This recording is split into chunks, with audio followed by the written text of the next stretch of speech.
తండ్రి. కనికరించండి ప్రభు. కృప చూపించమని మీ సన్నిధిలో ప్రార్థిస్తున్నాం తండ్రి. దినం మన ఆశల గుడిగా ప్రభావ మీ సన్నిధిలో చేరవడానికి మీ చుట్టూ కృపను బట్టి మీకు ఎంతో వందనాలు చెల్లిస్తుంటున్నాను తండ్రి. చంద్రశేఖర్ నా చుట్టను బట్టి వందనాలు చెల్లిస్తుంటున్నాను తండ్రి. వారి మీరు ప్రేమించి జ్ఞాపకం తీసుకొని వెనక్కి రక్షించిన దేవుడు దగ్గర ప్రభావ మీకు ఎంతో వందనాలు చెల్లిస్తున్నాను తండ్రి. ఇది వారి గృహంలో జరిగే గుడిని మీరు జ్ఞాపకం చేసుకోమని ఈ సన్నిధిలో ప్రార్థిస్తుంటున్నాం ప్రభావ. సహాయించండి, కనికరించండి, కృప చూపించమని సన్నిధిలో ప్రార్థిస్తుంటున్నాం తండ్రి. దేవా రావాల్సిన వారిని నడిపించమని ఈ సన్నిధిలో ప్రార్థిస్తుంటున్నాం ప్రభావ. సహాయించండి, పాడే పాటలు మీరు తోడుకోవడమని ప్రార్థిస్తున్నాం తండ్రి. దేవా నాన్న కనికరించండి, కృప చూపించమని సన్నిధిలో ప్రార్థిస్తున్నాం తండ్రి. నీ వాక్యం ద్వారా మీరు మాట్లాడని ప్రభావాన్ని మెల్లని స్వరం వినడానికి సహాయం చేయండి నాయన. కనికరించమని సన్నిధిలో ప్రార్థిస్తున్నాం ప్రభా. చూపించండి, మీరు వాక్యం ద్వారా మాట్లాడుతున్నప్పుడు ప్రభా ఆత్మీయ చెవులు కలిగి నా తండ్రి మీ మాటలు వినడానికి గ్రహించడానికి తండ్రి సహాయం చేయండి. చిన్న బిడ్డలైన వారిని మీ స్వాధీనించుకోండి, కరెంట్ మీ స్వాధీనించుకోండి. దైవ కొడుకు అంతటిని కూడా జ్ఞాపకం చేసుకునే సన్నిధిలో ప్రార్థిస్తున్నాం ప్రభా. సహాయం చేయండి నన్ను కొద్ది సమయం ప్రభా. నా తండ్రి కుటుంబ క్షేమం కొరకై అనేక క్షేమము రక్షణ కొరకై ప్రార్థన చేయడానికి ప్రార్థన ఆత్మతో నింపండి. ప్రార్థన భారం తెచ్చింది ప్రభా. చూపించండి, నిలబడుచున్నాను కూడా జ్ఞాపకం చేసుకోండి ప్రభా. అయోగ్యాన్ని తండ్రి ఎన్నికలేని వంటి దాన్ని దౌర్భాగ్యాలు ప్రభా కనికరించమని ప్రార్థిస్తున్నాను తండ్రి. సహాయించండి, గుడికి అంతట్లో కూడా మీరు తోడుగా ఉండి నడిపించమని మీకు ఎంతో వందనాలు చేస్తుంది. ఏ స్నామంలో ప్రార్థిస్తున్నాను తండ్రి. ఆమేన్.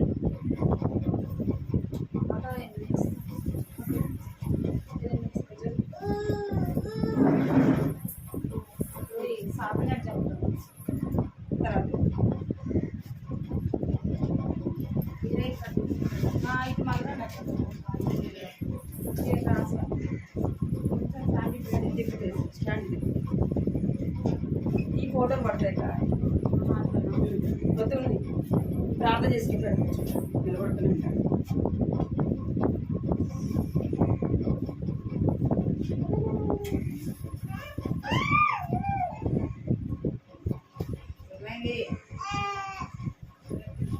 కార్డ్ సంఖ్య 201. కార్డ్ సంఖ్య 201.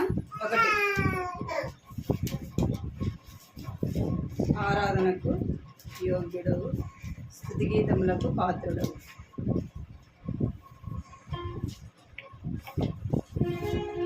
201 199.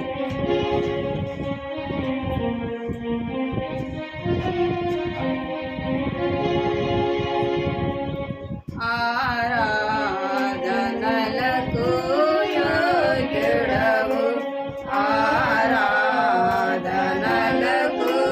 యోగ్యుడవు, స్తుతి గీతములకు పాత్రుడవు.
సంఖ్య 424.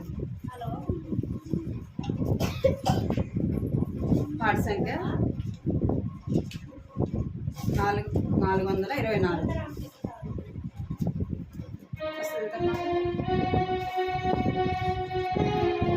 జీవపు దాతా నా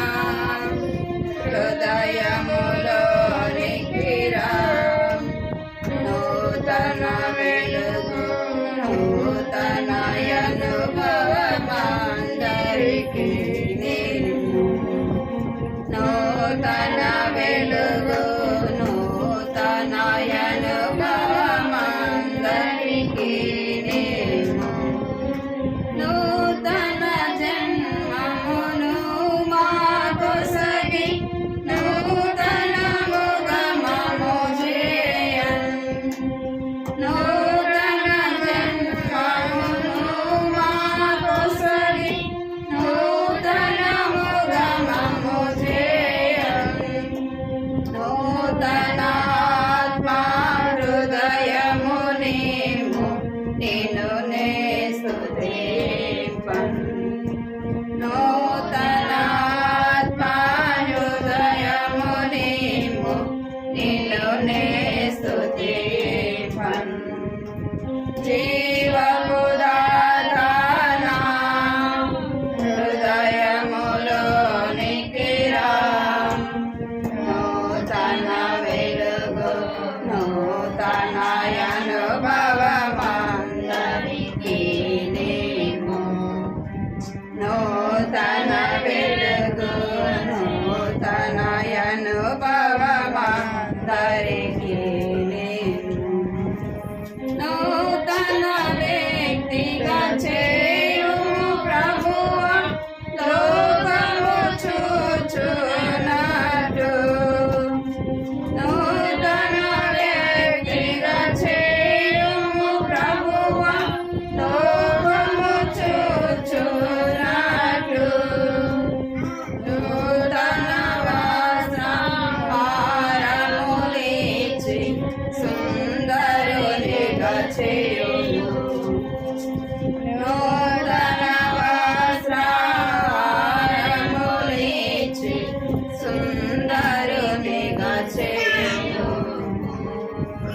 జీవపు దాతా నా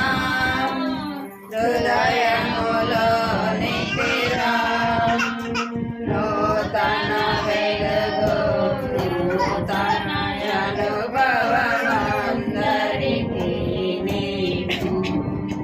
నూతన వెలుగు నూతన అనుభవమందరికీ నీవు. నూతన వ్యాకులను మాకొసగి నూతన గీతము నీకు. నూతన వాక్కులను మాకొసగి నూతన గీతము నీకు. నూతన రాగమును మాకొసగి నిత్యము స్తుతి పొందుము. నూతన రాగమును మాకొసగి నిత్యము స్తుతి పొందుము. జీవపు దాతా నా హృదయములోనికి రా, నూతన వెలుగు నూతన అనుభవమందరికీ నీవు. నూతన వెలుగు నూతన అనుభవమందరికీ నీవు. నూతన శక్తిని అందరికొసగి నూతన మార్గము చూపు. నూతన శక్తిని అందరికొసగి నూతన మార్గము చూపు.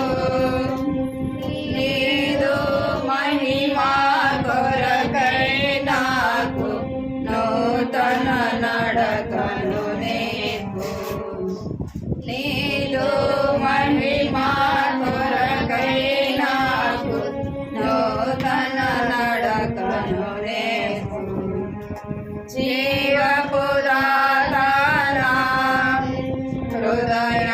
హృదయములోనికి రా నూతన వెలుగు నూతన అనుభవమందరికీ నూతన వెలుగు నూతన అనుభవమందరికీ నూతన పాత్రలను నన్ను చేసి నీదు మహిమతో నింపు నూతన పాత్రలను నన్ను చేసి నీదు మహిమతో నింపు నూతన ఆయుధముగా మమ్ము చేసి శత్రువును ఓడించు నూతన ఆయుధముగా మమ్ము చేసి శత్రువును ఓడించు జీవపు దాతనా హృదయములోనికి రా నూతన వెలుగు నూతన అనుభవమందరికీ నీవు నూతన వెలుగు నూతన అనుభవమందరికీ నీవు జీవపు దాతనా హృదయములోనికి రా నూతన వెలుగు నూతన అనుభవమందరికీ నీవు నూతన వెలుగు నూతన అనుభవమందరికీ నీవు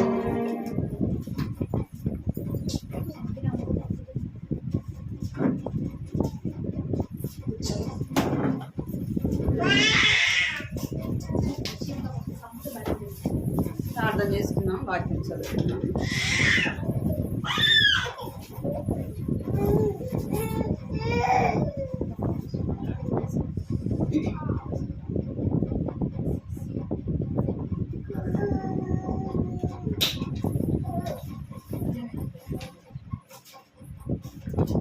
ప్రార్థన చేసుకున్నాం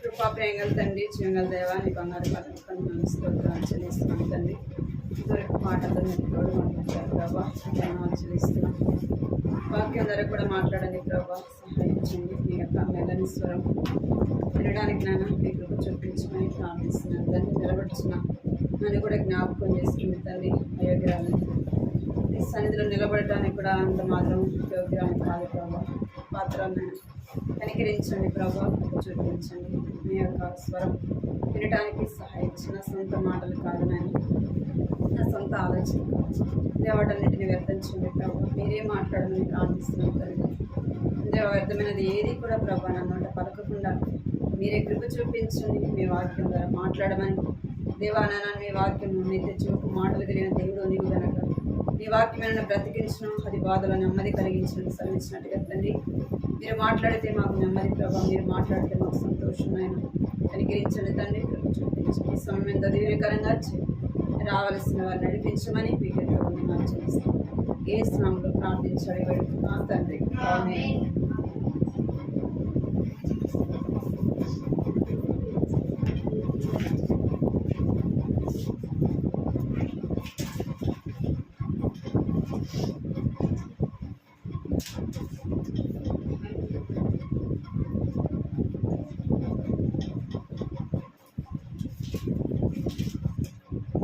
దేవుని వాక్యాన్ని చదువుదాం. యెహోషువ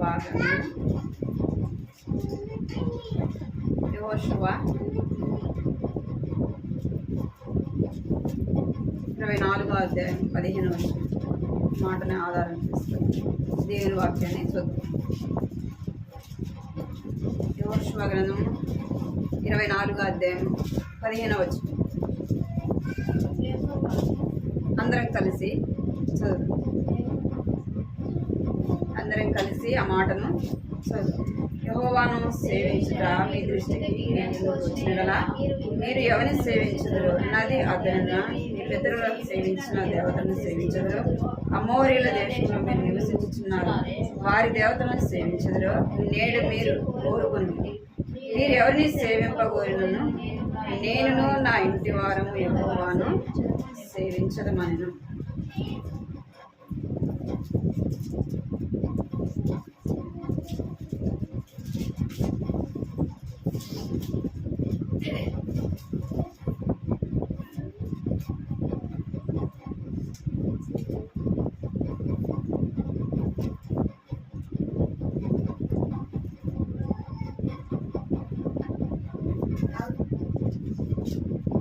ఆదికాండము 19వ అధ్యాయం 1వ వచనం చదువుతాం.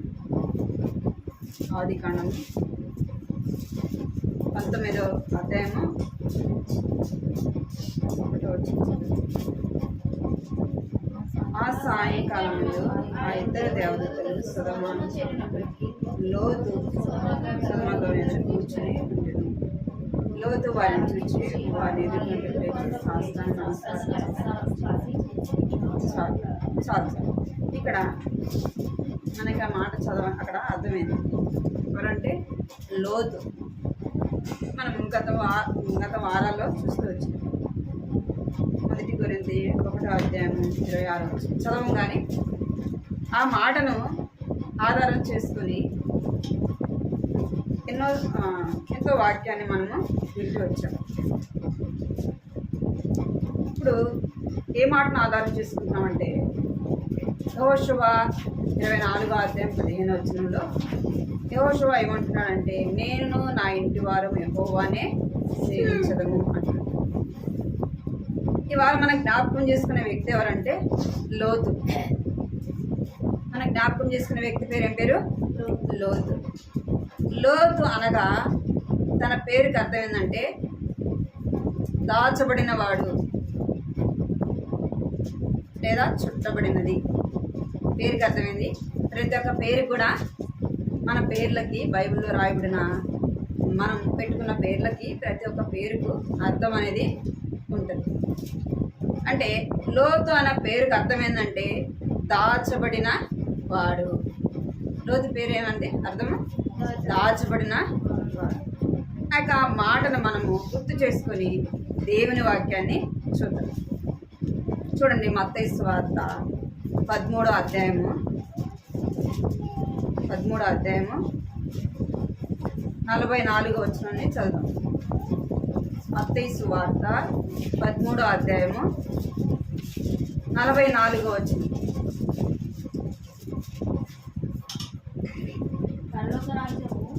పొలంలో దాచబడిన ధనమును పోలి ఉన్నది. ఒక మనుషుడు దాన్ని కనుక్కొని దాచిపెట్టి అది దొరికిన సంతోషంతో పెట్టి తనకు కలిగినదంతయు అమ్మి ఆ పొలంలో కొను. మరియు చాలు ఇంకొక మాట, లూకాసు వార్త 17వ అధ్యాయము 21వ వచనం. లూకాసు వార్త 17వ అధ్యాయము 21వ వచనం. ఎందుకనగా ఇదిగో దేవుని రాజ్యము మీ మధ్యనే ఉన్నది కనుక. చాలు. ఇక్కడ మత్తయి సువార్తలో రాయబడిన మాట ఏంటంటే పరలోక రాజ్యము పొలములో దాచబడిన ధనమును పోలి ఉన్నది. ఒక మనుషుడు దాన్ని కనుగొని దాచిపెట్టిన అది దొరికిన సంతోషంతో వెళ్ళి తనకు కలిగినది అంతయు అమ్మి ఆ పొలమును కొనును. ఇక్కడ మనం మాట చూస్తూ వచ్చాం. లోతు అన్న పేరుకి అర్థమైంది దాచబడిన వాడు. ఆ మాటను ఆధారం చేసుకొని జ్ఞాపకం చేసుకుంటుంది ఏంటంటే మత్తయి సువార్త 13వ అధ్యాయము 44వ వచనంలో రాయబడిందంటే దాచబడినది ఏంది అంటే పరలోక రాజ్యము పొలములో దాచబడిన ధనమును పోలి ఉన్నది. అంటే పరలోక రాజ్యము దేంతో పోల్చబడిందంటే పొలములో దాచబడిన ధనమును పోలి ఉన్నది. ఆ యొక్క పొలంలో దాచబడిన ఇప్పుడు ఒక పొలం ఉందనుకోండి, ఆ పొలంలో ధనం ఉంది. తెలిసింది అనుకోండి, ఒక వ్యక్తి తెలిసింది, ఆ వ్యక్తి ఏం చేస్తాడు? అందరికి చెప్తాడా? ఏం చేస్తాడు? తనకు కలిగినది అంతా అమ్మేసి ఏం చేస్తాడు? ఆ పొలాన్ని కొంటాడు. కొని దాన్ని ఏం చేస్తాడంటే ఆ యొక్క ధనం ఎక్కడుందో అని ఏం చేస్తాడు? వెతికేవాడుగా ఉంటాడు. అక్కడ రాయబడింది, పొలంలో దాచబడిన ధనమును పోలి ఉన్నది. ఒక మనుషుడు దాన్ని కనుగొని దాచిపెట్టినది అది దొరికినా అంటే అక్కడ దాచిపెట్టిన దాన్ని ఏం చేస్తాడంటే వెతికేవాడుగా ఉంటాడు. అదే మాట ఇప్పుడు మనం చూస్తూ వచ్చినాం లూకాసు వార్తలో 17వ అధ్యాయం 21వ వచనంలో ఏమని రాయబడిందంటే 17వ అధ్యాయం 21వ వచనం, ఎందుకనగా ఇదిగో దేవుని రాజ్యము మీ మధ్య ఉన్నది. ఎక్కడుందంట దేవుని రాజ్యము? అంటే మనుషులమైన మన మధ్య ఉంది. ఎక్కడుందంట? మన మధ్యనే ఉంది. దాన్ని మనం ఏం చేయాలంటే జాగ్రత్తగా వెతకాలి. దేవుని రాజ్యం ఎక్కడుంది? మన మధ్యనే ఉంది. మనం ఎక్కడ నివసిస్తున్నామో దేవుని సన్నిధి అక్కడే ఉంది. మనం ఏం వెతకాలా అంటే ఏమి దాచబడి ఉంది అంటే దేవుని యొక్క మాటలు, దేవుని యొక్క సన్నిధి. మనం ఏం చేయాలంట? ఏం వెతకాలంటే దేవుని సన్నిధిని వెతికే వారముగా ఉండాలి. ధనము దేనికి పోల్చబడిందంటే దేవుని వాక్యానికి పోల్చబడింది, పరలోక రాజ్యానికి పోల్చబడి ఉన్నది. మనం ఏం వెతకాలంటే దేవుని సన్నిధిని వెతికే వారముగా ఉండాలి. ఇంకేం వెతకాలంటే దేవుని పట్ల మనం ఏం కలిగి ఉండాలంటే ఆశ కలిగిన వారముగా ఉండాలి. ఏం కలిగి ఉండాలంట? దేవుని సన్నిధి విషయమే ఆశ కలిగి ఆసక్తితో దేవుని ఇంటికి మనము వెళ్ళే వారముగా ఉండాలి. ధనం ఎక్కడుంది? ఎక్కడుంది అంటే దేవుని ఇంటిలోనే ఉంది. దేవుని ఇంటిలోనే, దేవుని సన్నిధిలోనే ధనం అనేది ఉంది. మనం ధనం సంపాదించుకోవాలంటే ఎక్కడ వెతకాలా? దేవుని ఇంటిలో మనము వెతికే వారముగా. అది ఎట్లా వెతకాలా? వాక్యాన్ని చదివినప్పుడు, వినినప్పుడు మనకేం దొరుకుతుంది అంటే దేవుని యొక్క ధనము అనేది దొరుకుతుంది. అది ఎక్కడ మనం వెతకాలంటే దేవుని ఇంటిలో మనం వెతికే వారముగా ఉండాలి. దేవుని సన్నిధి పట్ల మనము ఆసక్తి కలిగి ఉండాలి. ధనం ఉందంటే ఎట్లా పోతాం? ఎప్పుడో వెళ్తామా? ఎంతో నిర్లక్ష్యంగా ఉంటామా? ఉండం కదా. నాకంటే ముందు ఎవరు వెళ్తారో కదా, ఎవరికి దొరుకుతుందో ఏమనుకుంటాం? నేనే ముందు వెళ్ళాలా కదా, నేనే ముందు దాన్ని తీసుకోవాలా అనే తపన అనేది మనలోకి ఉంటుంది. అందుకే రాయబడింది, పరలోక రాజ్యము దేంతో పోల్చబడిందంటే దాచబడిన ధనమును పోల్చబడి ఉన్నది. ఆ ధనాన్ని మనము జాగ్రత్తగా వెతికే వారముగా ఉండాలా. కీర్తనలు 119:14 వచ్చి, కీర్తనలు 119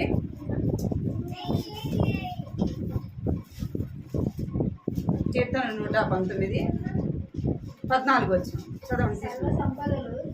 సర్వ సంపదలు దొరికినట్టు ఈ శాసనముల మార్గమును బట్టి నేను సంతోషించుచున్నాను. ఈ ఆజ్ఞలను నేను గణించెదను. ఇక్కడ ఎట్లా అంట? సర్వ సంపదలు దొరికినట్టు నీ శాసనములు మార్గమును బట్టి నేను సంతోషించుచున్నాను. సర్వ సంపదలు దొరికినట్లు ఏం దొరికిందంట? దేవుని వాక్యము. ఏం దొరికింది? దేవుని యొక్క వాక్యము సర్వ సంపదలు దొరికినట్టు దొరికిందంట. అందుకే అంటున్నాడు, సర్వ సంపదలు దొరికినట్టు నీ శాసనములు మార్గమును బట్టి నేను సంతోషించుచున్నాను. నీ ఆజ్ఞలు నేను ధ్యానించదను. ఈ లోక సంబంధమైన ధనము, ఈ లోక సంబంధమైన డబ్బు, పొలము, ఇల్లు అవన్నీ కూడా ఏమైపోతాయి? ఒక దినాన పోతాయి, లేదా తుప్పు పట్టిపోతాయి, చెడిపోతాయి కదా.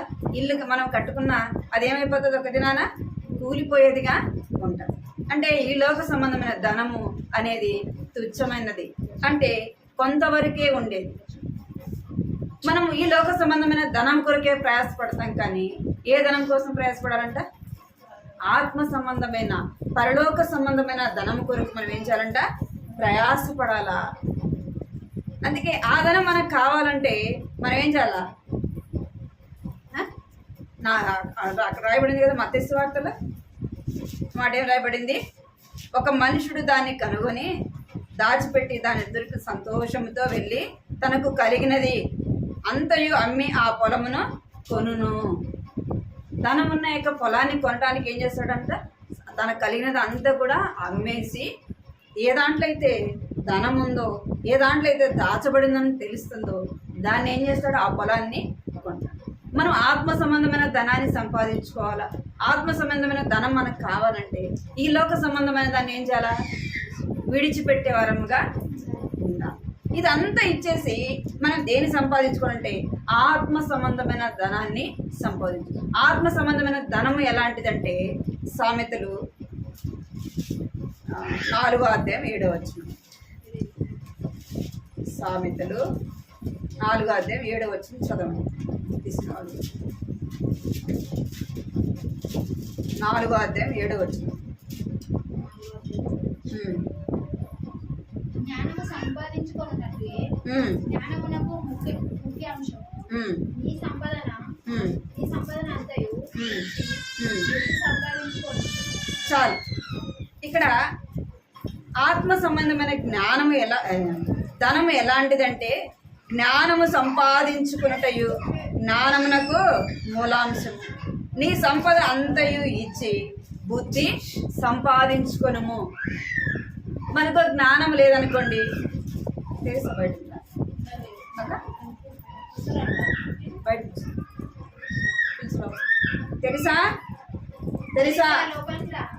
లోపల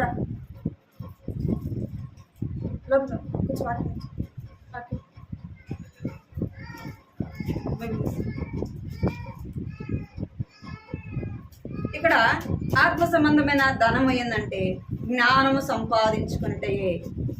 రెండోది ఏం సంపాదించుకుంటా?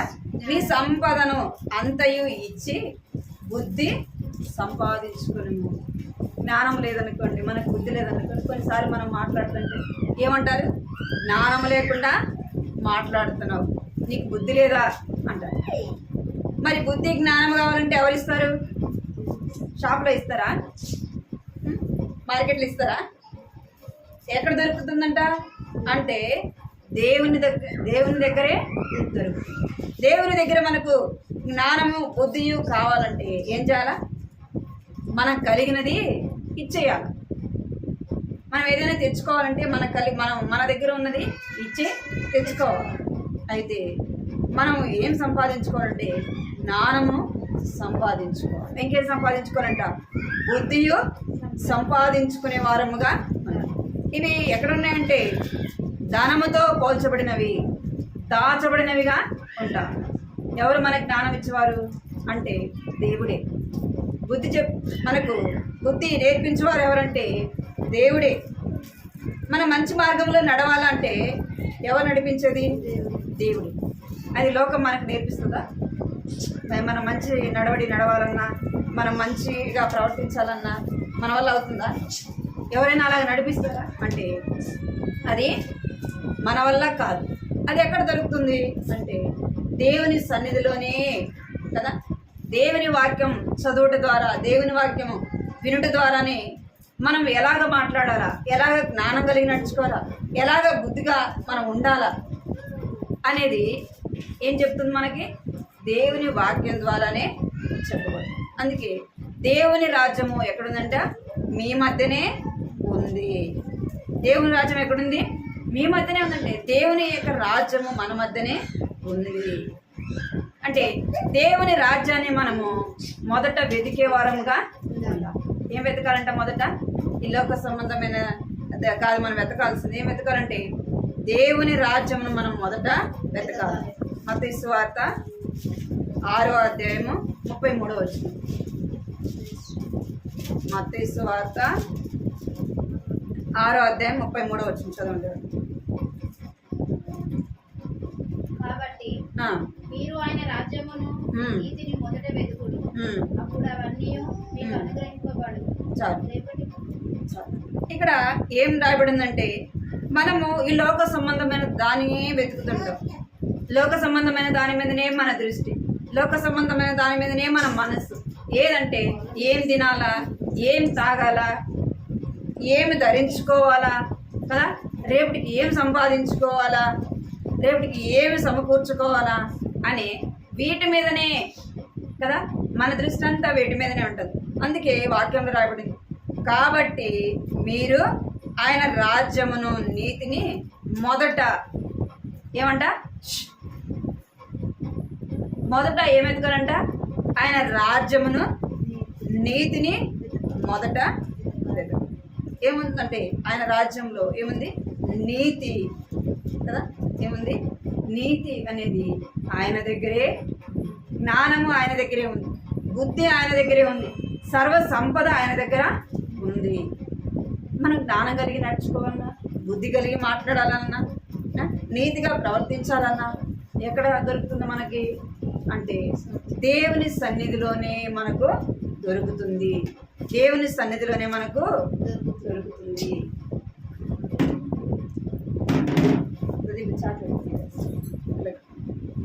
మొదట మనము ఆయన సన్నిధి, దేవుని రాజ్యం మన మధ్యనే ఉంది కాబట్టి ఏం ఎదగాల, దేవుని సన్నిధి.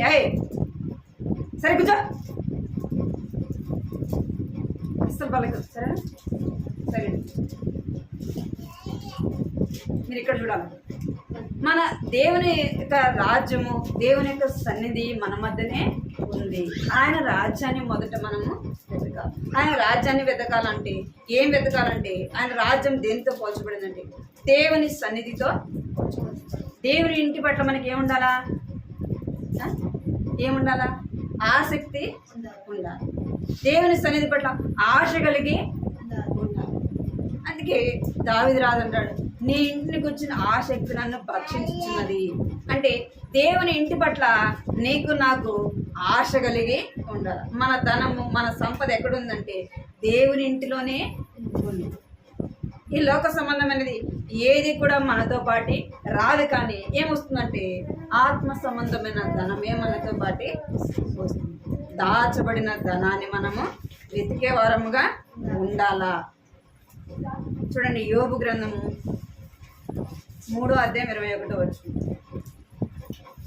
యోబు గ్రంథము 3:21. 3:21.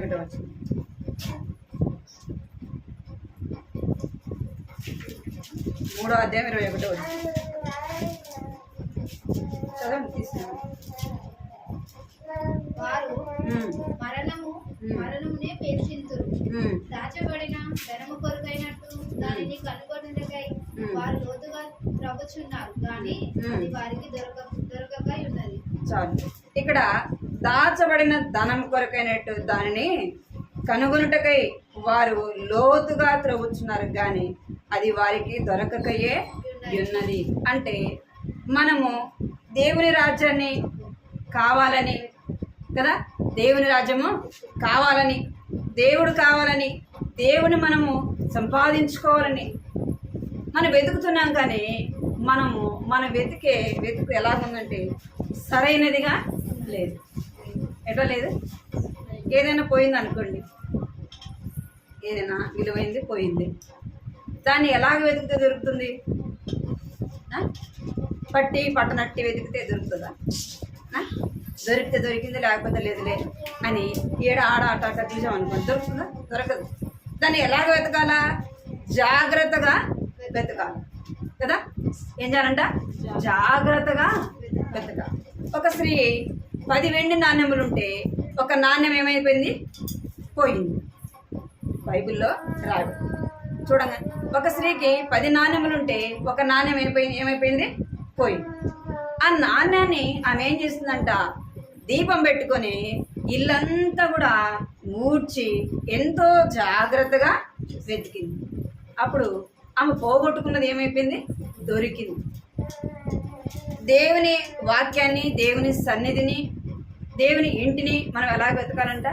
జాగ్రత్తగా వెతకాలి.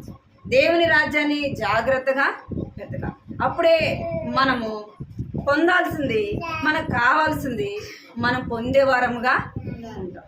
ఆ ధనాన్ని మనం పొందాలంటే ఏదో దేవుని ఇంటికి మనం దేవుడు కావాలా, నేను కూడా దేవుని బిడ్డను అనిపించుకున్నంత మాత్రాన మనం ఏం పొందలేం? దేవుని రాజ్యాన్ని పొందలేం. దేవుని దగ్గరికి మనము వెళ్ళలేం. వెతకాల్సిన విధముగా మనము ఏం చేయాలా? దాచబడిన దాన్ని ఎలాగైతే మనం వెతుకుతామో అలాగ మనము వెతికినప్పుడు దేవుని రాజ్యాన్ని మనము పొందేవారముగా ఉంటాం. దాచబడిన ధనాన్ని ఎప్పుడు మనం పొందుతామంటే సరైన విధానంలో దాన్ని మనం వెతికినప్పుడు దాన్ని మనం పొందేవారముగా ఉంటాం. దేవుని వాక్యం దేంతో పోల్చబడిందంట? దేవుని రాజ్యము, దేవుని వాక్యము దేంతో పోల్చబడిందంటే దాచబడిన ధనముతో పోల్చబడింది. ఇంకా అంటుంది, దేవుని రాజ్యము మన మధ్యనే ఉంది. దేవుని సన్నిధి ఎవరి మధ్య ఉంది? మన మధ్యనే ఉంది. దేవుడు మన మధ్యనే ఉన్నాడు. అయితే మనము సరైన విధానంలో ఆయన్ని వెతకలేని వారముగా, సరైన విధానంలో ఆయన్ని కనుగొనలేని వారముగా ఉన్నాం. ఎందుకంటే మన వెతుకు ఎలాగలేదు?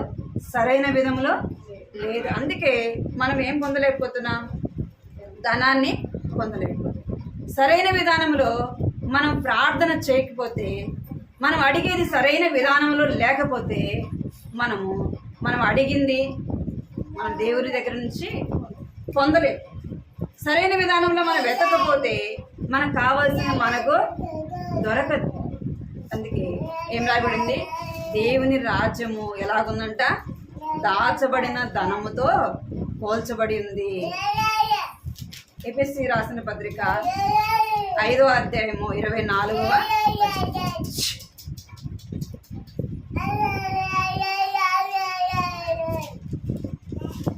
ఎఫెసీ 5వ అధ్యాయము 24వ వచనం తీసిన వాళ్ళు చదవండి. తీసిన వాళ్ళు ఎఫెసీ పత్రిక 5వ అధ్యాయం 24వ వచనం. సంఘము క్రీస్తుకు లోబడినట్టుగా భార్యలు కూడా ప్రతి విషయంలోనూ తమ పురుషులకు లోబడవలెను. సంఘము క్రీస్తునకు లోబడినట్టుగా. సంఘం ఎవరికి లోబడిందంట? క్రీస్తు. అంటే దేవునికి లోబడినది. సంఘం ఎవరితో పోల్చబడుతుందంటే మనతో పోల్చబడతాం. క్రీస్తు దేవునితో కూడా ఆయన పోల్చబడిన వాడుగా. సంఘము ఎలాగ లోబడుతుందంట? దేవునికి లోబడతాం. మనం ఎవరికి లోబడాలా అంటే సంఘము ఎలాగైతే క్రీస్తుకు లోబడిందో మనము దేవునికి లోబడే వారముగా ఉండాలి. లోబడి మన విధేయత కలిగి, భయము కలిగి ఎలాగుండాలా? దేవునికి లోబడే వారముగా ఉండాలి. భయభక్తులు కలిగి మనం ఏం వెతకాలంటే దేవుని ఇంటిని వెతకాల, దేవుని సన్నిధిని మనము వెతకాల. ఎందుకు అంటే మనము ఏం చేయమంట? క్రీస్తు ఏం చేసినంటే మన కొరకు తన రక్తాన్ని కార్చినాడు. దేవుడు ఏం చేసినాడు? మన కొరకు ఆ సిలువలో మనం పడవలసిన బాధలు, నిందలు, శ్రమలు, అవమానాలు అన్నీ కూడా ఎవరు పొందారు అంటే దేవుడు పొందుతూ వచ్చినాడు. ఆయన యొక్క సిలువలో కార్చిన యొక్క రక్తం ద్వారా నిన్ను నన్ను కొన్నాడు. సంఘాన్ని తన స్వరక్తం ఇచ్చి దేవుడు కొన్నాడు. అంటే సంఘంలో ఉన్నది ఎవరు? గోడలు కాదు, మనల్ని దేవుడు ఏం చేసినాడు? తన స్వరక్తం ఇచ్చి కొన్నాడు. కొనబడిన మనము ఎలాగ వెతకాలంటే దేవుని సన్నిధిని వెతకాల, దేవుని ఇంటిని వెతకాల, దేవుని వాక్యాన్ని వెతకాల. దేవుని ఇంటి పట్ల ఎంతో ఆశ కలిగి ఉండాలి. ఎంతో ఆసక్తిగా దేవుని ఇంటికి మనము రావాలి. ఎప్పుడు వస్తాం? మనము ఎంతో నిర్లక్ష్యం కదా. ఏం మనలో నిర్లక్ష్యం. ఒక అధికారి వస్తున్నాడు అనుకోండి, ఏం చేస్తాం? మనకు అవసరమైంది ఒక అధికారితో కదా, ఒక ఎమ్మెల్యే ఎత్తున్నాం, ఎవరితో అయినా మనకు అవసరమైంది. ఆయన ఎప్పుడు రమ్మంటే 8 గంటలకు రమ్మన్నాడు అనుకోండి, ఏం చేస్తాం? 9కి వెళ్తామని. ఎప్పుడు వెళ్తాం? 7:30కే వెళ్ళి కూర్చుంటాం కదా. ఒక అరగంట ముందే. ఎందుకు? ఆయన రమ్మంటే ఆయన పోవచ్చు కదా, ఒక అరగంట లేట్ పోవచ్చు కదా.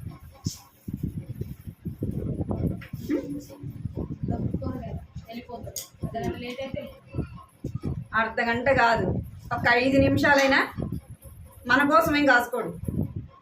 గుర్తుపెట్టుకోండి, ఒక అధికారి మన కొరకు కనిపెట్టుకోడు. అరే నేను రమ్మన్నా కదా, ఆయన వస్తాడేమో, నా కోసం పాపం వస్తాడేమని ఉంటాడా? దేవక ఉంటాడా? ఏం చేస్తాడు?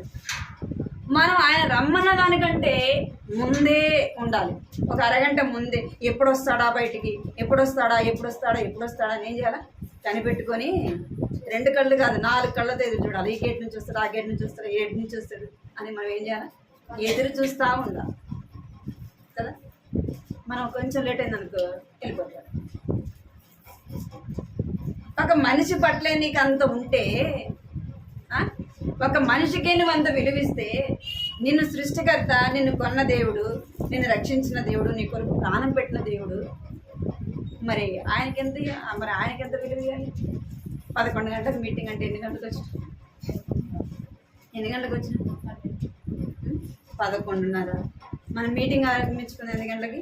11:45. అంటే ఆడిపోతాడు. జ్యోతికులంటే ప్రార్థన ఆడిపోతుంది, అక్క ఆడిపోతుంది, వాళ్ళు ఆడిపోతారు కదా.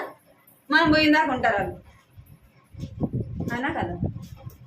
వాళ్ళు మనం పోయిందాకా ఉంటారు. ఎవరి కోసం ఉంటారు కదా. అదే మనకు ధీమా. మందిరంలో కూడా 10 గంటలకు మీటింగ్ అంటే ఎన్ని గంటలకు పోతాం? 10:30కు 11కు ఎక్కువ మాట్లాడితే మీటింగ్ అంతా అయిపోయినా కూడా పోతాం. ఎవరు ఉంటారు మనం కదా? ఎవరైనా అడుగుతారా? అదే వాక్యం చెప్పేవాళ్ళు లేటు వదిలిపెట్టారనుకో, ఇంకా అయిపోయారు. ఇప్పుడా వదిలిపెడతారు. ఎన్ని గంటలక మేము పోయి వంట చేసుకోవటం అంటే, నువ్వు దేవునికి ఎంత సమయం ఇస్తున్నావు, దేవునికి ఎంత విలువ ఇస్తున్నావు. మరి ఎట్లా లోబడినట్టు? సంఘం అయితే ఎవరికి లోబడుతుందంట? క్రీస్తుకు లోబడుతుంది. భార్యలారా మీ భర్తలకి లోబడుడి అంటే దేవునికి లోబడుడి. ఎవరికి లోబడాలంట? దేవునికి లోబడు. దేవునికి లోబడిన నీవు నీ భర్తకు కూడా లోబడు. నీ భర్తకు లోబడిన నీ పెద్దవాళ్ళకి లోబడు. నువ్వు దేవునికే లోబడకపోతే మరి ఎవరికి లోబడతావు? నీ భర్తకు లోబడతావా? నీ పెద్దవాళ్ళకి లోబడతావా? అంటే ఒక మనిషికి నువ్వు అంత ప్రాముఖ్యత ఇస్తే ఎవరికి ప్రాముఖ్యత ఇవ్వలేకపోతున్నావు? దేవునికి ఇవ్వలేదు. అంటే దేవుని రాజ్యం మన మధ్య ఉన్నప్పటికీ ఏం చేస్తున్నాం? మనము ఎంతో నిర్లక్ష్యంగా ఉన్నాం. అందుకే దేవుని ఇచ్చే ఆ వాక్యాన్ని మనం ఏం చేస్తున్నాం? పొందలేకపోతున్నాం. దేవుని రాజ్యాన్ని సరైన విధానంలో మనం వెతకలేకపోతున్నాం. కాబట్టి దేవుని కనుగొనలేని వారముగా మరి దాచబడిన ధనాన్ని మనం సంపాదించుకోవాలా? దాచబడిన ధనం మనకు కావాలంటే ఏం చేయాలా? ఎంతో జాగ్రత్తగా వెతికే వారముగా ఉండాలి. దేవుని ధనం కావాలంటే ఎక్కడ దొరుకుతుంది మనకు? దేవుని వాక్యం అంటే దేవుని ఇంటిలోనే దొరుకుతుంది. దేవుని ఇంటికి నువ్వు నిర్లక్ష్యంగా వెళ్తే నీ కోసం వాళ్ళు కాసుకొని ఉండరు. నువ్వు వాక్యం ఎంత అయిపోయినాక వెళ్తే ఎవరికి నష్టము? అంటే మనకే నష్టం. మనం పొందవలసిందంతా కూడా ఏమైపోతాం? పోగొట్టుకుంటాం. ఒక అధికారి దగ్గరికి మనం రమ్మన్నప్పుడు వెళ్ళకపోతే మనకి ఇవ్వాల్సింది, మనం తీసుకోవాల్సింది మనము పొందలేము. అందుకే మనం ముందే వెళ్ళి ఉంటాం. అట్లానే దేవుని సన్నిధి కూడా ముందే వెళ్ళాలి. ఎట్లానంట? ముందే వెళ్ళాలి. ప్రభా, ఈరోజు నా కొరకు ఏం సిద్ధపరిచినావు ప్రభా, నా కొరకు ఏం దాచినావు ప్రభా, ఇది నువ్వు నాతో ఏం మాట్లాడతావు ప్రభా అని ఏం చేయాలా? ముందే ప్రార్థన చేసుకొని మనం సమయానికి వెళ్ళినప్పుడు మన ఆత్మ ఏం చేయబడుతుంది? వాక్యం ద్వారా బలపరచబడుతుంది. వాక్యం ద్వారా తృప్తిపరచబడతాం. దేవుని వాక్యం ద్వారా మనం సంతోషించే వారముగా ఉంటాం. మనం పొందవలసింది మనము పొందే వారముగా ఉంటాం. మొదటిదిగా ఏం చూసుకోవచ్చు? దేవుని యొక్క రాజ్యము ఎలా ఉందంట? దాచబడిన ధనమును పోలి ఉన్నది. దాన్ని మనం జాగ్రత్తగా వెతికే వారముగా ఉండాలి. రెండో మాటను చూద్దాము. రెండో మాట ఏంటంటే మొదటి సమూయేలు 17వ అధ్యాయము 40వ వచనం. మొదటి సమూయేలు 17వ అధ్యాయం 40వ వచనం చదవండి. కర్ర చేత పట్టుకొని వేడిలో నుండి 5 సన్నని రాళ్ళను ఏరుకొని తన యొద్దనున్న చిత్రంలో నుంచుకొని వరుసల చేత పట్టుకొని ఆ ఫిలిష్తీయుని చేరువకు పోయాడు. చాలు. ఇక్కడ చేత పట్టుకుని ఇటయు లోలో నుండి 5 నుండి రాళ్ళను ఏరుకొని తన యొద్ద చిక్కములో ఉంచుకొని ఓడిసెల చేత పట్టుకొని ఫిలిష్తీయుని యొద్ద వరకు చేరును. ఇక్కడ దావీదు కనబడుతున్నాడు. ఈ దావీదు ఒక ఫిలిష్తీయుని చంపడానికి ఏం చేస్తున్నాడంటే ఈటెను కదా, కత్తితో బాణము ఇది తీసుకోవట్లేదు. ఏం తీసుకున్నాడంట? ఏటిలోకి వెళ్ళినాడు. ఆ వేటిలో ఉన్న నున్నటి 5 రాళ్ళను తీసుకున్నాడు. ఈ 5 రాళ్ళు తీసుకొని తన దగ్గర చిక్కంలో ఉంచుకుంది. రాళ్ళను వడిసెల్లో ఉంచుకుంది. ఆ 5 రాళ్ళను నున్నటి 5 రాళ్ళను ఏర్పడుతుంది. నునుపు అనేదానికి అర్థం ఏంటంటే సంపూర్ణము. నున్నగున్నదాన్ని ఏమంటారు? నున్న అంటే గతుకులుగా లేదు. ఈ రాయికి నునుపుదనం ఎక్కడి నుంచి వచ్చింది అంటే చూడండి, యోబు గ్రంథము 14వ అధ్యాయం 19వ వచనం. రాయికి నునుపు ఎలాగొచ్చింది? యోబు గ్రంథము 14వ అధ్యాయం 19వ వచనం. దాని ప్రవాహంలో భూమి యొక్క ధూళిని కొట్టుకొని నీవైతే నరుల ఆశను భంగపరుచుకున్నావు. చాలు. ఇక్కడ జలము రాళ్ళను అరగదీయను, దాని ప్రవాహములు భూమి యొక్క ధూళిని కొట్టుకొని పోవు. ఏం అరగదీసిందంట రాళ్ళని అంటే ఆ యొక్క అలలు వచ్చినప్పుడు ఆ రాళ్ళు ఏం చేయబడతాయి? ఒకదానికొకటి కొట్టుకుంటా ఉంటాయి కదా, అన్నీ ఒకదానికొకటి తోసుకుంటా దొరుకుతా పోతూ ఉంటాయి. అప్పుడు ఏం చేస్తుందంటే రాయికి రాయి రాసుకొని ఏమవుతుంది? రాయికి నునుపుతనం అనేది వస్తుంది. అంటే ఒక విశ్వాసము ఆత్మీయ జీవితంలో మనం బలపడాలి, ఆత్మీయంగా మనం ఎదగాలి అంటే ఏం కావాలా? ప్రవాహము నీళ్ళు అలలు వచ్చినప్పుడు ఆ రాయికి ఎట్లుంటుంది? రాయి తగిలినప్పుడు అది దాటికి నోరు లేదు కాబట్టి అవి చెప్పు, కత్తి నొప్పేస్తుందని చెప్తాయా? చెప్పు. కానీ రాయి ఏం చేస్తూ ఉంటాయి? ఒకటికొకటి దొర్లుతూ పోతూ ఉంటాయి. రాయి రాసుకుంటూ ఉంటారు. అంటే దాని దేనికంటే శ్రమకు గుర్తు. ఏమంట? శ్రమకు గుర్తు. జలము రాళ్ళను అరగదీయును. ఆ నీళ్ళు ఏం చేస్తాయంట? రాయిని అరగదీస్తాయంట. అంటే మనం ఆత్మీయంగా బలపడాలి, ఆత్మీయంగా మనం ఎదగాలంటే ఏం అవసరం మనకి? రాయికి ఆ నీళ్లు ప్రవాహము ఎట్లా అవసరమో మనకు కూడా దేవుని కొరకై మనం సిద్ధపడాలంటే ఏం అవసరం మనకి?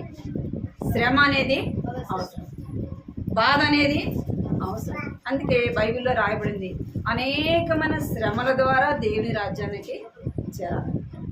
దేని ద్వారా? నాకు కష్టం వచ్చింది, నేను దేవుని నమ్ముకున్నాను, ఇంక కష్టం రాదు కదా. నాకు రోగం వచ్చింది, నేను దేవుని నమ్మాను, ఇంక రోగం రాదు అని ఎక్కడ ఉందా? దేవుని నమ్మినా నమ్మకపోయినా ఏమొస్తుంది? శ్రమ అనేది వస్తుంది, రోగం అనేది వస్తుంది. రోగానికి శ్రమకు దేవునికి సంబంధము. మనము సృష్టికర్త అయిన దేవుని మనము తెలుసు, సృష్టికర్త అయిన దేవుని యందు విశ్వాసము ఉంచు. ఇంకను మనము దేవుడు ఇష్టపడే విధముగా మనం జీవించాలంటే, దేవుడు కోరుకున్నట్లుగా మనం జీవించాలంటే ఏం కావాలి? మనకు కష్టం అనేది కావాలి, శ్రమ అనేది కావాలి. దేవుని మనం హత్తుకొని ఉండాలా, దేవుని మనం ఆనుకొని ఉండాలంటే ఏం కావాలా? దేవుని దగ్గరగా ఉండాలంటే ఏం కావాలా? శ్రమ అనేది కావాలి. కష్టం లేదనుకోండి, అన్నీ బాగుండేవి, ఎవరితో అవసరం ఉండదు. మన చుట్టుపక్కల ఉన్న వాళ్ళతో అవసరం. నాకెందుకు వాళ్ళతో పని?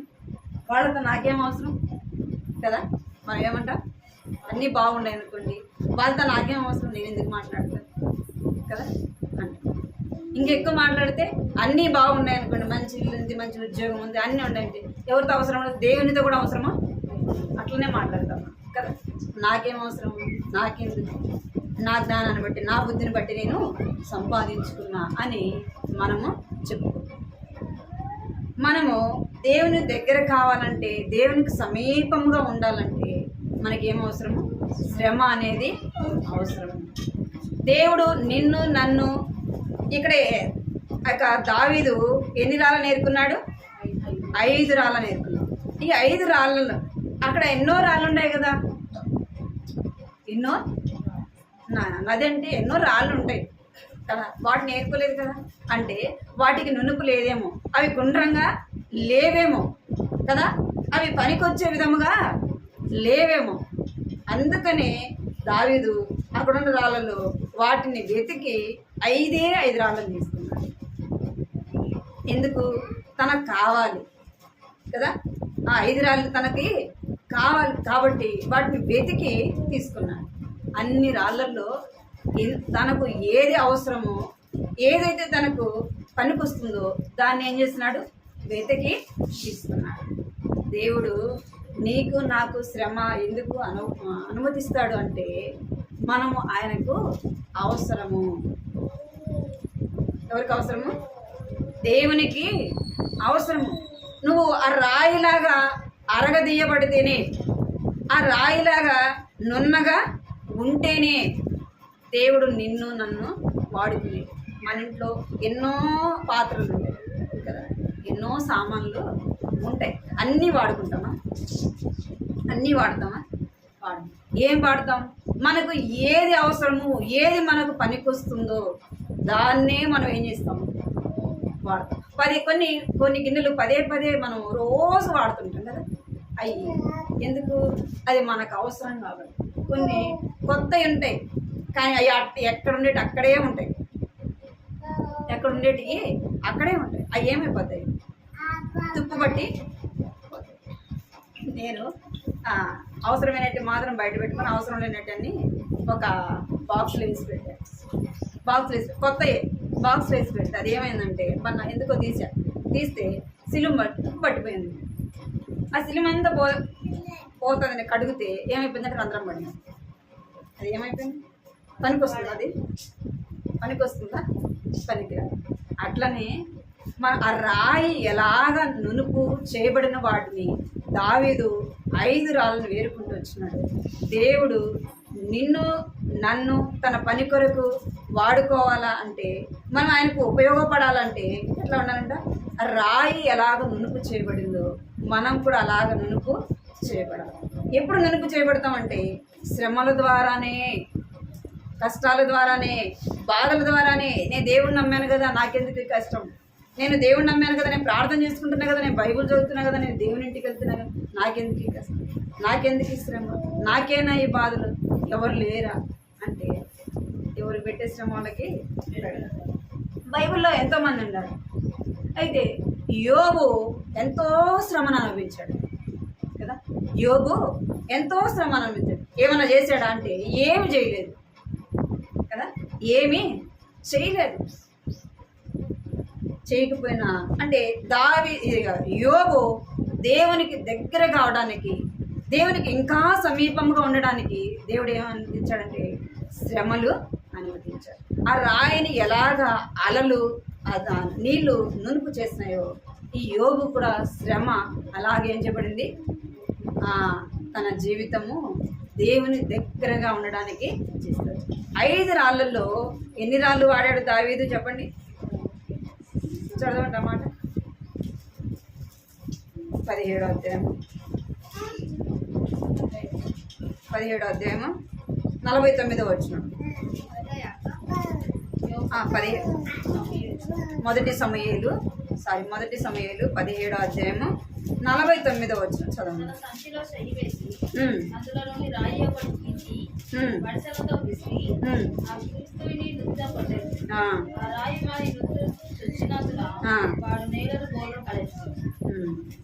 చాలు. ఎన్ని తీసుకున్నాడు? 5 రాళ్ళనైతే ఏరుకున్నాడు. కానీ తన యొక్క చిక్కంలో ఉంచుకున్న వాటిని చేయి పెట్టి తనకు ఏదైతే దొరికిందో దాన్ని తీసుకొని ఏం చేశాడంట? ఆ ఫిలిస్తీయుణ్ణి కొట్టాడు. ఆ రాయి కూడా ఎంతో చక్కగా వెళ్ళి ఎక్కడ పడిందంట? నుదుట పడింది. ఫిలిస్తీయుని యొక్క నుదుట. అంటే ఆ రాయిని దేవుడు ఏం చేస్తున్నాడు, తన పని కొరకై వాడుతున్నాడు. మరి ఫస్ట్ రాయి ఎందుకు తగలాలా? ఉంటాయి కదా, మనం ఏదైనా వేస్తే ఫస్ట్దే పోయి తగులుతుందా? ఎంతో ప్రయత్నం చేస్తే కానీ అది తగలాని చోట తగులుతుంది. ఇక్కడ దావీదు ఒకే ఒక రాయి వేసినప్పుడు మొదట తగిలి, అంటే ఆ రాయిని దేవుడు వాడుకుంటూ వచ్చినాడు. ఆ ఫిలిష్తీయుని చంపడానికి ఆ రాయిని దేవుడు వాడుకుంటూ వచ్చినాడు. అక్కడ 5 రాళ్ళు ఉన్నప్పటికీ ఉపయోగపడింది ఎన్ని? ఒక్కటే. మనము ఎంతోమంది ఉండొచ్చు, నేను జ్ఞానం లేని దాన్ని, నేను బుద్ధి లేని దాన్ని, నేను ఎందుకు పనికిరాని దాన్ని అంటే దేవుడు ఏం చేస్తాడు, ఎన్నో ఉన్నప్పటికీ దేవునికి ఏది అవసరమో అదే తీసుకుంటాడు కదా. ఏది అవసరమో అదే తీసుకుంటాడు. ఆ రాయి ద్వారానే ఆ యొక్క తన పనిని దేవుడు జరిగించుకునేవాడుగా. ఆ రాయిని దేనికి మనం చూస్తున్నామంటే సిద్ధపాటుని గురించి మనము చూస్తాం. ఎన్నో పాత్రలు ఉన్నప్పటికీ, ఎన్నో గిన్నెలు ఉన్నప్పటికీ అన్నీ వాడుకోము. ఏది అవసరమో దాన్నే తీసుకుంటాం. మరి అక్కడ ఎన్నో రాళ్ళు ఉన్నప్పటికీ అవసరమైనవే దావీదు. ఆ 5 రాళ్ళలో కూడా ఒకటే కదా దావీదు తీసుకుని ఆ ఫిలిష్తీయుని కొడుతూ వచ్చినాడు. అంటే ఆ రాయి దేవునికి అవసరమై ఉంది. ఇక్కడ ఉన్న మనము ఎవరికి అవసరమై ఉన్నాము? దేవునికి అవసరమైంది. దేవుడు మనల్ని వాడుకోవాలంటే ఎలా ఉండాలా? ఆ రాయి వలె నునుపు చేయబడి ఉండాలా. ఆ రాయి వలె మనము సిద్ధపాటు కలిగి ఉండాలా. దేవుని చేతిలో మనము ఉండాలా. అప్పుడే దేవుడు నిన్ను నన్ను వాడుకుంటాడు. దేవుడు ఎప్పుడు వాడుకుంటాడంట? మనము సమీపముగా దగ్గరగా ఉన్నప్పుడే దేవుడు నిన్ను నన్ను వాడుకునేవాడుగా ఉంటాడు. రాయి వలె మనము ఎన్నో రాళ్ళు ఉన్నట్టు మనం ఉన్నామనుకో, మన యొక్క ఆత్మీయ జీవితము సరైనదిగా లేకపోతే, మనం సరైన విధానంలో దేవుని కొరకు జీవించకపోతే ఎన్ని సంవత్సరాలున్నా ఎట్లుంటాం? ఎక్కడ ఉండే వాళ్ళం అక్కడే ఉంటాం. సముద్రంలో రాళ్ళు ఎన్ని సంవత్సరాల నుంచి ఎప్పటి వరకు ఉంటాయి కూడా మనకి అక్కడే ఉంటాయి. ఎందుకంటే అవి ఉపయోగపడనివి ఎట్లుంటాయి? ఏడుండేటివి అక్కడే ఉంటాయి. ఉపయోగపడేటివి ఏం చేయబడితే అవి ఏదో విధముగా వాడుకోవడానికి పనిచేస్తాయి. నేను కూడా దేవుని నమ్మాను కదా, దేవుని ఇంటికి వెళ్తున్నాను కదా, నేను బైబిల్ చదువుతున్నాను కదా, నేను ప్రార్థన చేస్తున్నాను కదా అంటే నీ జీవితం సరైనదిగా లేకపోతే దేవుడు దేనికి వాడుకోడు. దేనికి? నిన్ను నన్ను దేనికి కూడా దేవుడు తన పని కొరకే ఏ దానికి వాడుకోడు. రాయి వలె నువ్వు నేను ఉన్నప్పుడే దేవుడు వాడు. రెండోది ఏం చూసాము? ఆ యొక్క నునుపైన రాళ్ళను దావీదు ఎలాగైతే దాచుకున్నాడో మనము కూడా దేవుని దగ్గర దాచబడి ఉండాలి. అంటే ఏం చేయబడి ఉండాలా? నునుపుగా చేయబడి మన యొక్క జీవితము సరైనదిగా ఉండాలి. అప్పుడే దేవుడు నిన్ను నన్ను దాచుకొని తన పని కొరకై వాడుకుంటాడు. తన యొక్క సేవలో, తన ఇంటిలో, తన పరిచయలో మనను ఏదో విధముగా దేవుడు మనల్ని వాడుకుంటాడు. మూడోదిగా మనం చూస్తాము కీర్తనలు 127 అధ్యాయం 4వ కీర్తనలు 127 అధ్యాయం 4వ బలవంతుని చేతిలోని బాణముల వంటివాడు, వారితో తన అప్పుల బోధ నింపుకొనిన వాడు ధన్యుడు. అంటే యవన కాలమందు పుట్టిన కుమారులు బలవంతుని చేతిలో బాణముల వంటి వారు. మనం ఎలాగుండాలంటే అంబుల పొదలో బాణములు ఎలాగైతే యుద్ధానికి వెళ్ళేవాడు నింపుకుంటాడో మనం కూడా ఏం చేయబడాలంట? ఒక బాణములాగా ఎక్కడ ఉండాలా? దేవుని చేతిలో మనము ఉండాలి. బాణము దేనికి ఉపయోగపడుతుంది అంటే శత్రువును చంపడానికి ఉపయోగపడుతుంది. అంటే బాణము శత్రువు యొక్క గుండెలోకి ఏం చేయబడుతుంది? ఇచ్చుకొని వెళ్తారు. అలాగే మనము ఎలా ఉండాలంటే బాణములాగా ఉండాలి. బాణాలు ఎక్కడెక్కడో ఉండవు. ఎక్కడుంటాయి? ఎవరైతే యుద్ధానికి వెళ్తారో వారి యొక్క అమ్ముల బదులు నింపుకుంటారు. ఆ బాణాలన్నీ కూడా అమ్ముల బదులు నింపుకునేవారుగా మనం కూడా అలాగ నింపబడి ఉండాలి. ఈ బాణము శత్రువును చంపడానికి కదా. ఈ బాణం దేనికి ఉపయోగపడుతుంది? శత్రువును చంపడానికి ఉపయోగపడుతుంది. బాణంలాగా దేవుడు నిన్ను నన్ను ఏం చేస్తాడు? తన పనికి ఉపయోగించుకుంటాడు. అంటే చూడండి, జకర్యా గ్రంథం 9వ అధ్యాయం 13వ వచనం. జకర్యా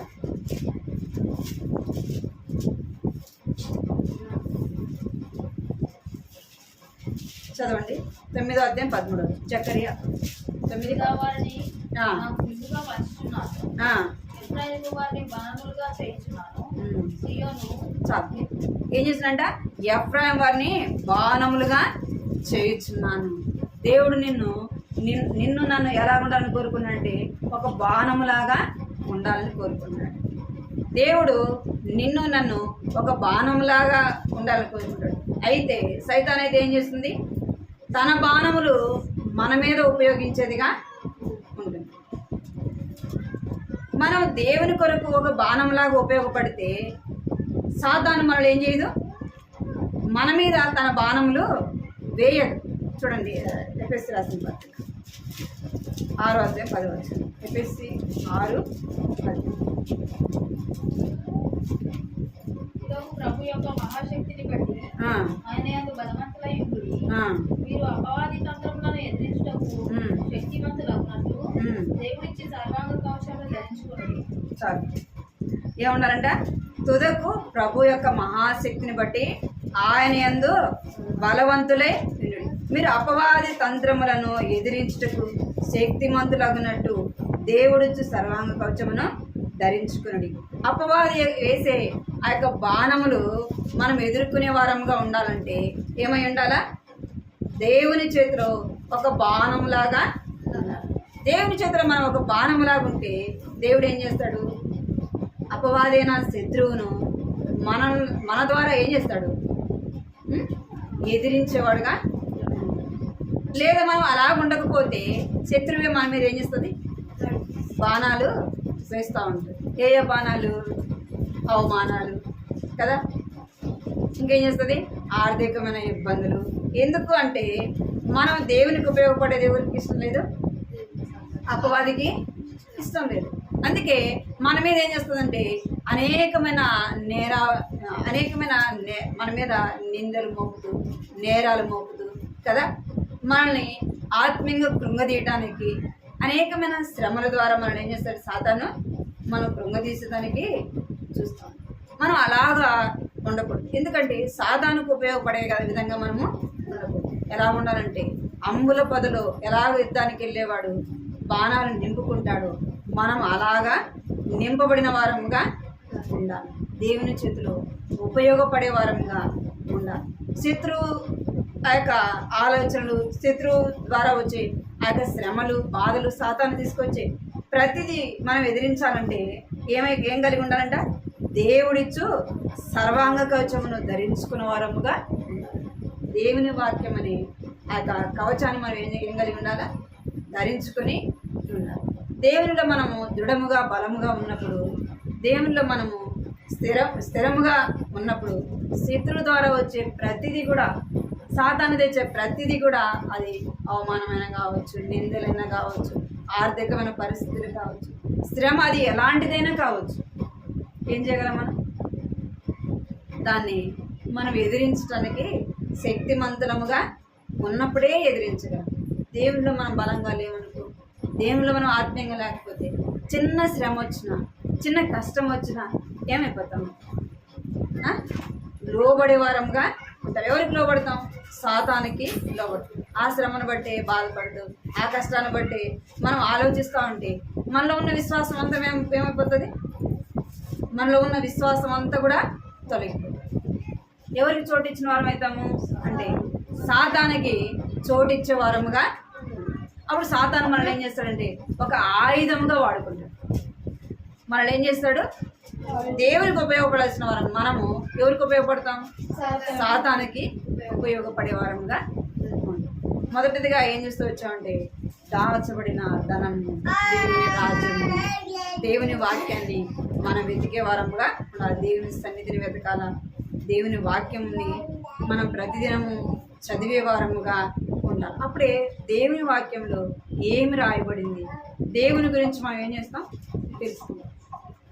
దేవుని సన్నిధికి మనం వెళ్ళాల్సిన సమయానికి వెళ్ళినప్పుడు మనం ఏం చేస్తాం? మనకి ఏది అవసరమో దేవుని ఇంటిలో దేవుని వాక్యం ద్వారా మాట్లాడాలి. రెండవది, మనం ఎలా ఉండాలంటే ఆ రాయి ఎలాగ నునుపు చేయబడిందో అలాగ నునుపు చేయబడితేనే దేవునికి మనం ఏం చేయబడతాం? అవసరమైన వారముగా, దేవుని పని కొరకై ఉపయోగపడే వారముగా ఉంటాం. మూడవది ఎలా ఉండాలంట? అమ్ముల పొదలో నింపుకున్న బాణం వలె ఉండాలి. అపవాదైన సాతాను మనము ఎదిరించాలంటే మనం ఎలా ఉండాలా? బాణంలాగా ఉండాలి. బాణాలు ఎప్పుడు యుద్ధానికి వెళ్ళినాడు, ఎప్పుడు దాన్ని తీసుకోవటానికి వాడుకోవటానికి అవి ఏం చేయబడి ఉంటాయి? సిద్ధంగా ఉంటాయి. ఎప్పుడైనా సిద్ధంగా ఉంటాయి. అప్పుడు ఇది రాత్రి, ఇది పగల అని ఉండదు. ఎప్పుడు అవసరమో యుద్ధానికి వెళ్ళేవాడికి ఎప్పుడు యుద్ధం చేయాలో తెలుస్తుందా? ఎప్పుడైనా యుద్ధానికి ఏం చేయాలంటే సిద్ధపాటు కలిగి ఉండాలి, సిద్ధపడి ఉండాలి. నేను కూడా దేవుని పని కొరకు మనం ఎలా ఉండాలంట? సిద్ధపాటు కలిగి దేవుని ఏదైనా పని ఉందనుకో, ఇప్పుడు ఉదయం కదా, ఇది మధ్యాహ్నం కదా, ఇది సాయంత్రం కదా అని మనం చేయకపోతే దేవుడు మనం చేయాల్సిన పని మరొకరి ద్వారా ఏం చేస్తాడు? మనం చేయాల్సిన పనిని దేవుడు మరొకరి ద్వారా చేయించుకుంటాడు. అంటే మనము ఎందుకు పనికిరాని వారముగా మనము అలాగూ ఉండకూడదు. ఈ 3 మాటలు గుర్తుపెట్టుకొని ప్రార్థన చేసుకోండి. మోకరించండి, ప్రార్థన చేస్తున్నాం.